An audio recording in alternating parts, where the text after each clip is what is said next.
Tulsian is still with us.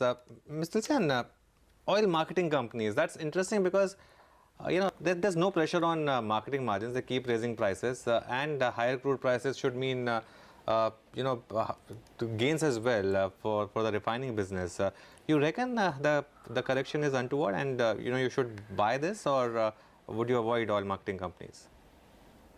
No, Anuj, after having seen them corrected in this recent weakness, maybe because of the Q4 numbers also, we have in fact initiated buy coverage on IOC and HPCL, both at the current levels. We have been keeping our reservations on BPCL because of the fire incident happened in their Chembur plant also, So if you really take the situation going forward, marketing margin constitutes about closer to, on a ballpark figure, about 25% of their bottom line. And in fact, that is seen very much in place. And if you really see the crude, in fact, things are seen to be, little soft on the GRM front for Reliance Industries and, across the board, because Singapore benchmark fell about $1. But I think that was just a temporary phenomenon. Again, we will see the Singapore benchmark or maybe GRM in India for all these three OMCs also seen rising by closer to about $1 per barrel. I'm not including the inventory gain, and can move back to closer to about $5.5 to $6 per barrel for these PSU OMCs.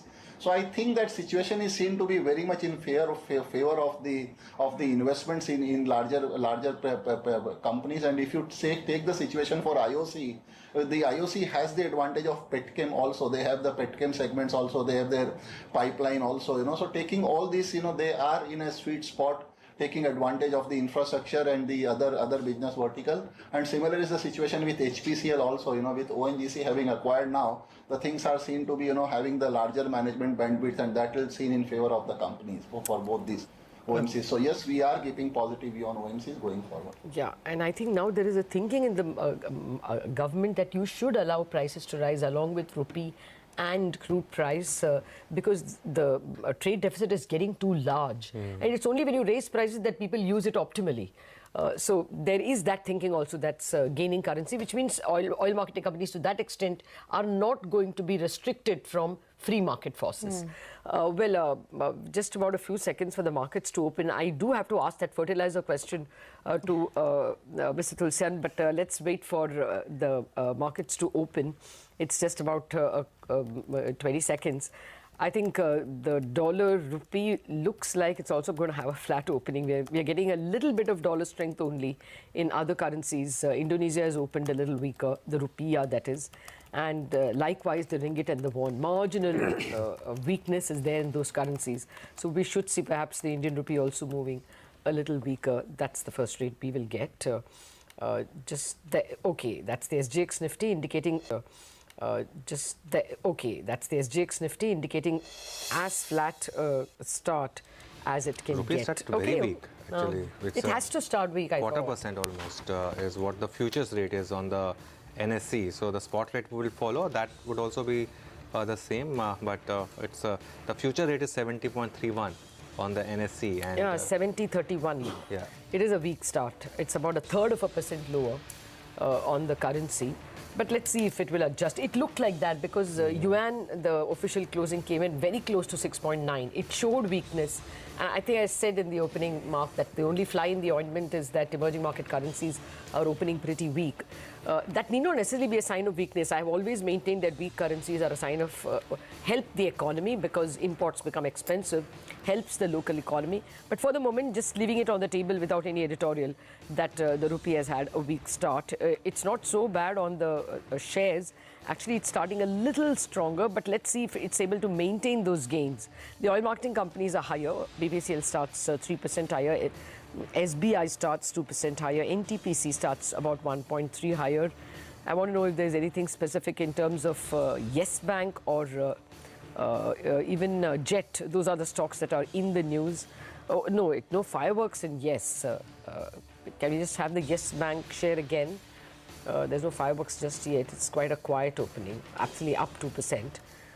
Jet also unchanged, so I think we have to wait. Yeah, we have to wait actually. JSW Steel perhaps could see some strength. It's going to be the newest addition in the Nifty, so ahead of that, September 28th is the date. Ahead of that, it's up about 1%. And a couple of more stocks. Lupin, of course, will be kicked out of the index, so that one is down in a tad bit in the red right now. And a couple of other names that do deserve mention. The Adani Group stocks did very well yesterday, so some of them like Adani Green, etc., up and about this morning as well. Manisha Gupta is with us, so before we talk about the markets, let's wait for them to settle and talk about commodities. Manisha, hi, good morning. What's up there? Morning, Sonia. Thank you for that. Well, the strength in US dollar is also putting pressure on the commodity space, as to say. If you look at the metal space, while yesterday was a strong day, we have seen some pressure come back into this sector as well. So copper prices are off their 2-week highs, and there is a decline that you can see across LME metals right now. Our data to react also is that the China investment number has continued to decline and is now cooled to a record low. So that is what is worrying the markets. Also, it is about the US-China trade concerns, where US now is looking at public feedback. The deadline for that is 5th September, and the proposal is $200 billion worth of Chinese goods, a 25% tariff on that. So that is what the markets are now concerned about as we continue to see more lists and more goods come under that tariff.